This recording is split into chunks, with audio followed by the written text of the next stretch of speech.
Hello guys, welcome back to a new video. I will show you how to fix Upwork ID verification failed and resubmit.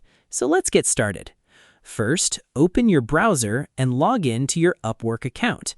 Over here, click on your profile picture at the top right corner. After that, go to Account Settings.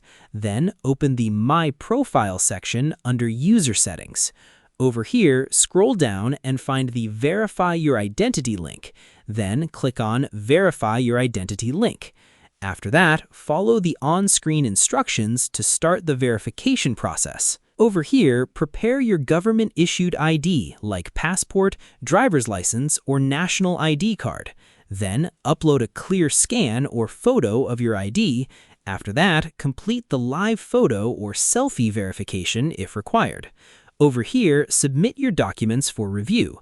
Then wait for Upwork to verify your information. After that, your identity will be reviewed within a few hours or days. Over here, you will receive a notification once it is successfully verified, or you can resubmit if it fails. And that wraps it up. If you found this video useful, please do like and subscribe. Thanks for watching.